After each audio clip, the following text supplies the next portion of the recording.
Literally hitting record the second that that the details popped up here. Um,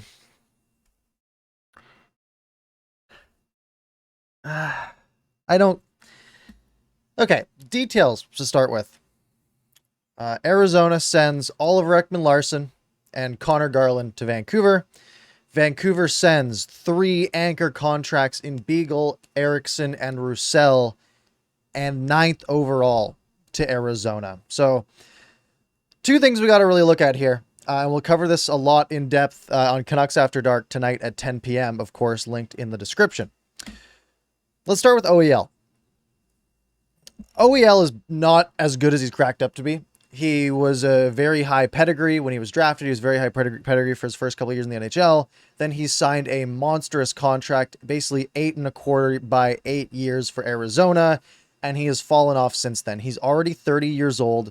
He is owed $8.25 million for the next 6 years. In a flat cap world for the next couple of years, this type of contract is an absolute anchor. I'll pull up his stats right here next to my face. This is his GSVA timeline. So this is basically how many wins he's expected to contribute to a team. He's already projected for next year to be a replacement level player. Bringing in a replacement level player who makes over $8 million. You could get 8 of those for that much money. And he's going to cost basically negative $7 million in value per year. This is the downside of this contract, and we'll come back to this. In return, the Canucks get Conor Garland for taking on this Oliver Ekman-Larsson contract. Conor Garland, I really like. He is a very good player. If you look at the last couple of seasons, 39 points in 49 games last year, a real coming out party for Conor Garland. He's only 25 years old. He turned 25 back in March, so this will be his 25-year-old season. Fits sort of right in with that prime of the Vancouver Canucks age-wise. Really, really like this Conor Garland pickup. And if you look at his projected, he's projected to be literally for the next 2 years, top line player, probably worth about $7 million, $8 million the next couple of years. He'll drop off and become a top 6, top 9 player throughout his career. So the Canucks are adding a really, really, really good winger to play alongside Bo Horvat and Niels Höglander.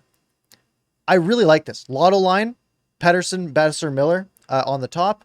And then you have Garland with Horvat and Höglander. Podkolzin can come in there as well. And you really have 7 really good offensive players at your disposal.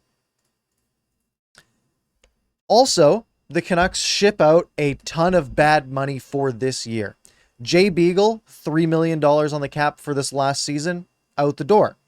That's nice. $3 million you're getting back. Antoine Roussel, another $3 million you're sending out the door. Loui Eriksson, $6 million out the door. So the Canucks have sent out basically $12 million in bad contracts that were going to expire at the end of this year, mind you. They could have waited a year and all of these would be gone, but the Canucks want to compete this year. So they send out these bad contracts, clear up $12 million in space, and then they're going to now get that $8 million from that $8 million from OEL added on to the list. So at the end of the day, that's, kind of a wash. Garland's an RFA. He's probably going to be able to command like $4 or $5 million on this contract, and it'll probably be long term if the Canucks are shelling out the 9th overall pick for this guy. So really what it ends up being is you get rid of 3 bad contracts for this year. You open up $12 million of cap space. You take $8 million of it back from Arizona. But for the next 6 years, you're stuck with this. OEL is going to need a big resurgence for this to work out for the Canucks. And in return, you get Conor Garland. So a 9th overall and a bunch of bad salary. In return, you get a bad contract in a really good leader in Oliver Ekman-Larsson. He'll probably play top 4 minutes for the Canucks this year. And you get a really good player in Conor Garland. I hate that the 9th overall pick was involved. I was starting to really do some in-depth research on who this 9th overall pick could be. Lots of signs were pointing to guys like Kent Johnson, who looks like he's going to be a really, really good top 6 center, first or second line center in the NHL, and you can't have too many of those. But I think Conor Garland, albeit 7 years older than that pick would have been, is probably a pretty equivalent value. So I'm fine with this. I'm fine with the 9th overall for Conor Garland and a little more. Would have been okay with me. I wouldn't have loved it, but I would have been okay with it. But in return, Loui Eriksson, Jay Beagle, Antoine Roussel, and a 9th. Now, a tweet did just come up from John Gambadoro in Arizona, who is a Phoenix reporter. And he does say, quote, he's not sure whether or not they take all of Oliver Ekman-Larsson's contract. I think they end up taking all of it. So Arizona basically gets a year of bad contracts. They lose Conor Garland, but they get that 9th overall pick and they get rid of OEL. So they're just resetting on the salary front. Canucks will have to pay a little more money and be kind of in trouble for the long term. I don't really like this move. It's very short-sighted. It screams of a GM who knows that his job's on the line if the Canucks don't make the playoffs this year. And if we look at how this impacts the roster, like I said, it makes your top 6 really good, adding Conor Garland in there. The Canucks were dependent, really, on Vasily Podkolzin stepping into the NHL this year and being a big part of the top 6. They don't really need that anymore, right? Podkolzin can be on your third line. You have Conor Garland there and then move up if someone gets hurt. On the defensive side, you lose Alex Edler, you bring in Ekman-Larsson. That's probably a pretty lateral move. So I still don't think the defense is good enough to propel this Canucks team into competing for the playoffs. So I don't know. It really hurts the Canucks window. The Canucks still have to sign Elias Pettersson and Quinn Hughes this year. Quinn Hughes' bridge contract. If Quinn Hughes gets a 3-year bridge, Oliver Ekman-Larsson's still going to have 3 years left on his contract at over $8 million by the time that's up. So, I don't know. I don't love it. I will change my tune if there's salary retention, but it doesn't look like there will be. This contract, this Oliver Ekman-Larsson contract is one that can really sewer a team for a long time. I mean, we know how much the Loui Eriksson contract hurt the Canucks, right? It was only $6 million for 6 years, and it really hurt the Canucks' ability to add a really good player. And now we're doing the same thing with Oliver Ekman-Larsson. If it had been Garland and Oliver Ekman-Larsson for nothing, no, I still wouldn't like it. That 9th overall pick doesn't really make up for it. I think getting rid of the Eriksson, Beagle, and Roussel contracts are so meaningless in the long run unless the Canucks win the Stanley Cup this year, which is so unlikely to me. And if they do, I'll change my tune. If the Canucks somehow, this Oliver Ekman-Larsson trade somehow propels the Canucks to winning a Stanley Cup, sure, then I will be cheering in the streets.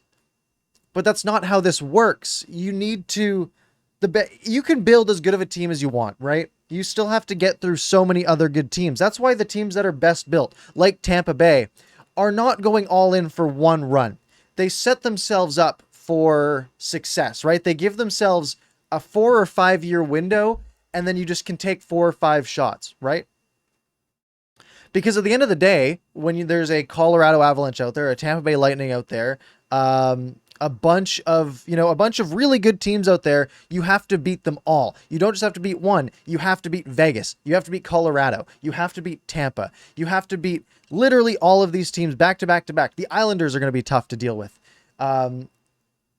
So giving yourself a 1-year shot is not enough, because even if you build the best team in the NHL like Tampa Bay did and you only go for 1 year, you can run into the Columbus Blue Jackets. You can run into one team. If you build a team to compete for 1 year, you need to lose 4 out of 7 games once in the playoffs, and it's all gone. Everything's gone. It's a short-sighted move. I hate that the 9th overall pick was involved here. I hate that Oliver Ekman-Larsson. Look, I like Oliver Ekman-Larsson as a guy. I think he's an okay player, but his contract is an absolute anchor to this team. And just as the Canucks look like they're finally getting out of cap hell, getting out of Roussel, getting out of Beagle, getting out of Eriksson. All of these were going to happen after this season. We just had to wait. We had to wait literally 12 months from now, and it all would have been over. The Canucks would have had a ton of cap space and been able to start to build up a real contending team. But instead, we get short-sighted and we say, well, we want all these contracts out now so we can have this cap space now, even though we're now spending most of it on Oliver Ekman-Larsson anyways. And we have to give up the 9th overall pick to do it. Oliver Ekman-Larsson, this is from Chris Faber, just came through right now. Oliver Ekman-Larsson takes up 10.1% of a team's cap space. Trade call is not done. This doesn't make sense if there's no salary retention for the Canucks. If Arizona somehow retains like $3 million of this, then it's a good deal, I think. I think it's fine at the end of the day. I don't think it's great, but I think it's fine. It gets better. I'm going to wait. I mean, I'm checking to see if anything comes through. Satyar Shah now says, I wouldn't be surprised if Arizona retains salary on Oliver Ekman-Larsson. I'm kind of just rambling here. Maybe just go live. I don't know.